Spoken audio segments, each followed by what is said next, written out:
Hello and welcome back to the David67 Celtic News YouTube channel. Today's first video going to be exclusively about the Celtic women's side, the Celtic Girls, and their hard-fought 0-0 draw yesterday against the big rivals Rangers women at Broadwood Stadium in Cumbernauld, the game I was lucky enough to get to watch live. The result 0-0 left Celtic level on points with Rangers at the top of the table, but Celtic have a 13 goal difference advantage going into the last three games of the season. Next Sunday, Celtic play Partick Thistle in the early afternoon game, and later that afternoon, Rangers have to go to the notorious Petershill Park to play Glasgow City Women in the late afternoon game. Both games will be live on BBC Alba. And so if results went Celtic's way, Celtic could easily be 3 points or at least 1 point ahead, 2 points rather, ahead of Rangers going into the last two fixtures. However, it would take a remarkable performance for Rangers to overhaul that 13 goal difference advantage over the last three games, especially as Rangers do have to play the third best team in Scotland, Glasgow City, as I said, next Sunday. Celtic's last three games: Partick Thistle at home, Hearts away in a midweek match, and finally Hibs at Celtic Park a week on Sunday. So, great news for Celtic. It was a very good performance by the whole team. I think Elena Sidiku got one over her rival manager, head coach Joe Potter. Elena made quite a number of changes tactically from the team that had a very poor performance against Rangers in the Cup semi-final. And I think Joe Potter didn't really change her tactics, her style, her formation. I think she thought, well, what worked against Celtic the last time will work again this time. However, I think Elena made quite a number of little tactical tweaks, positional changes, and I think it very much put Rangers on the back foot. Celtic defended exceedingly well. The back three of Kelly Clark, who led the team very well, Chloe Craig on the left and Caitlin Hayes on the right, had excellent games. Celia Barclay seemed to be playing more as a right back rather than her usual right wing back stroke right winger role. She had an excellent game, I thought, snuffing out the Rangers wide player, primarily Mia McCauley, their young 17-year-old starlet. However, when the fullbacks overlapped or the midfielder went out wide on Celia's right-hand side of defence, she did an excellent job tackling, intercepting, blocking off runs, and getting the ball out into touch or for a corner kick, etc. So, big marks for Celia Barclay's performance in a slightly different role. Lucy Ashworth Clifford was chosen on the left in the left wing back stroke left winger role, and she had an extremely hard working game. She dropped back into midfield on a regular basis. She dropped back into the left back slot. She was up and down the wing non-stop the whole game, and in the second half especially, she had a number of really good balls over the top and into the box for Tash Flint. And so top marks also for Lucy Ashworth Clifford. I thought the midfield two, Natalie Ross and Shane Mengue, had excellent matches. This time around, they competed so hard, so well, fought the Rangers players in midfield. A couple of times when we've been playing Rangers have got command of that central area. However, Shane and Natalie Ross more than competed in that region, often controlling the midfield, snubbing out their star player Georgia Rowe, who had a very quiet match and ended up being substituted. And Shane and Natalie, for me, were also big heroes. Up front, Tash Flint played as a centre forward. She wasn't dropping back into midfield as she has been over the last few weeks. She also had a good influence coming back for set pieces and corners to help with the defence. Her extra height really helped in the box, I think, this time. And Tash Flint managed to stay up front pretty much as a target centre forward role the whole way through. She has a lot of pace for a taller, bigger player, and she got in behind the Rangers defence on quite a number of occasions. She had around about 4 good chances to score. Unfortunately, with 2 left foot shots, just missing to the goalkeeper's far post of the second. To give her a lot of credit, Vicky Essen in Rangers goal made a very good save to palm the ball wide of the goal. A couple of other chances for Tash Flint, one of which she really should have done a lot better by lobbing Essen, who was out of her, just on the edge of her goal box. And could well have been lobbed had Tash got her shot better controlled, but unfortunately she hit it too high and too wide. And there was also a nice lob type effort from the corner of the box that Essen did well to catch onto that full stretch above her head. So Murphy Agnew, I thought, also had a very hard working game. Her extra pace and spinning in behind gave Rangers a lot of trouble. She often dropped back more into the attacking midfield role, which then allowed linking play to get the ball back out wide or over the top to Tash Flint. I thought Murphy Agnew had a great game. A couple of times she kind of got crowded out and powered out, and there were quite a number of rather nasty challenges on her, some of which were given by the referee, some of which seemed to be ignored by the referee.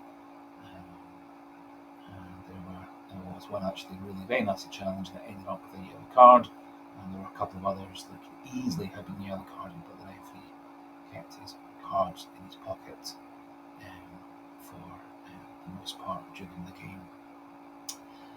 Only real player that disappointed me yesterday afternoon, was Amy Gallagher.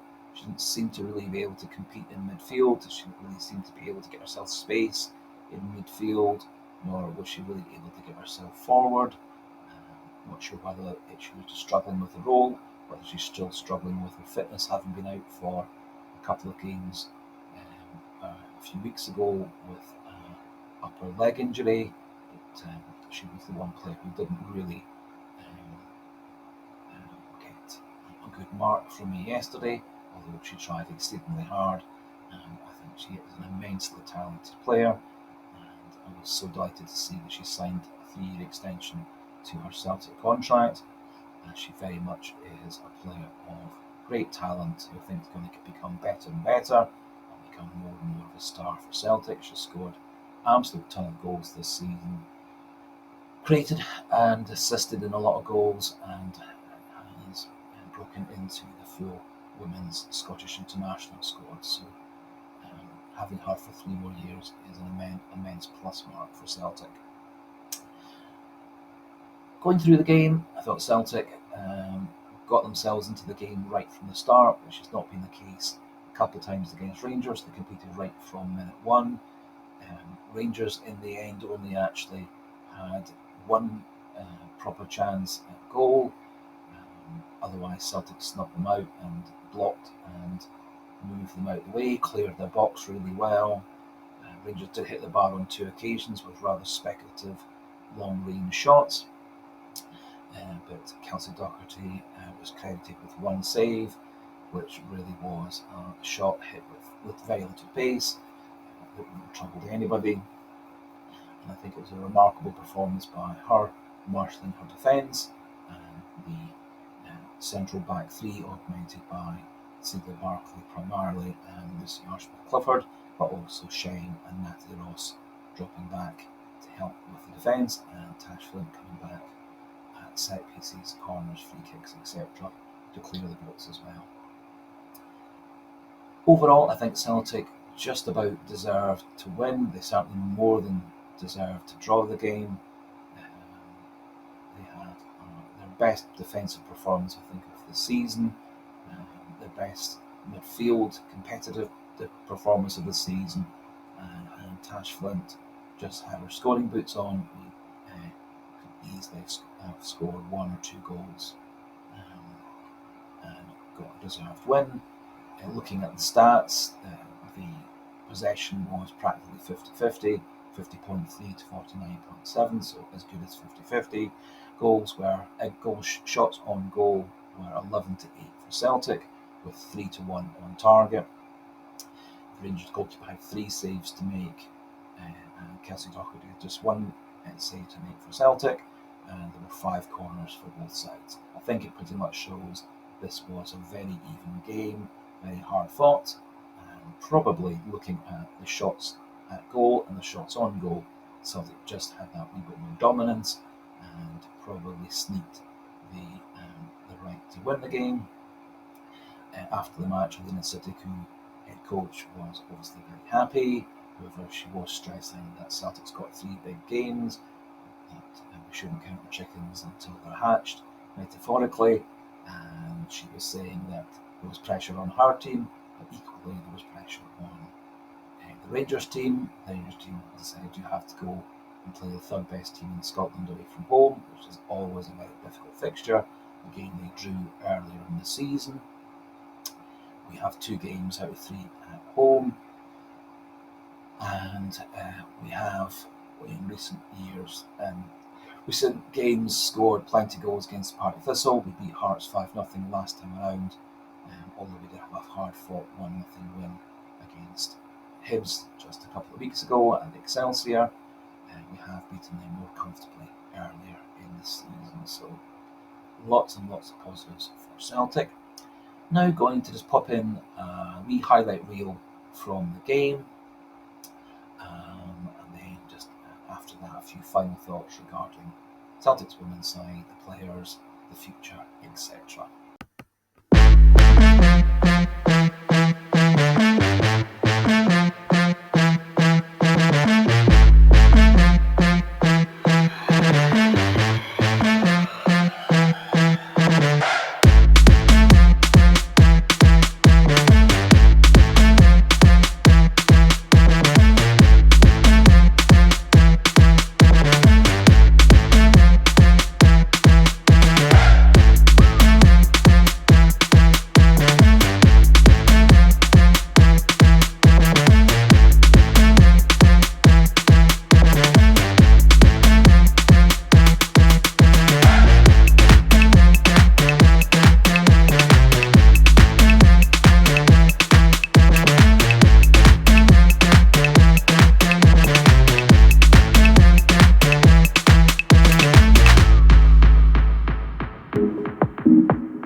Here for the party, trust me, we just getting started. The sound, the vibe, I feel so alive. I'm only here for the party, trust me, we just getting started. The sound, the vibe, big bass, that's where the heart is. I'm only here for the party.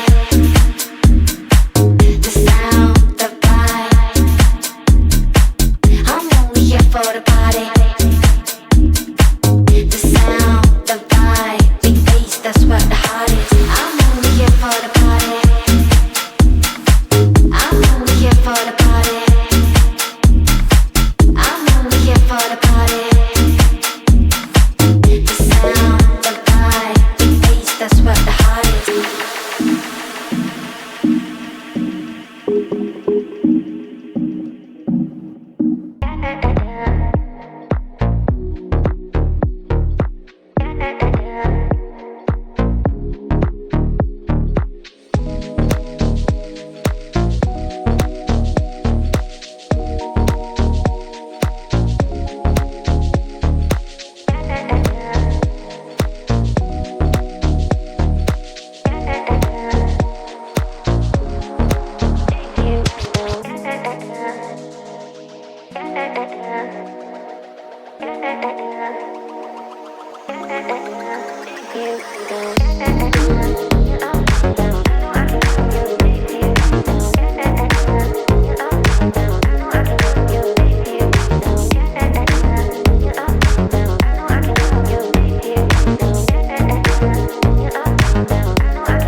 just to finish off, hopefully you enjoyed those wee highlights of the chances that Celtic created, the good defensive work, and the few half chances that our defence and midfield managed to limit our big rivals to.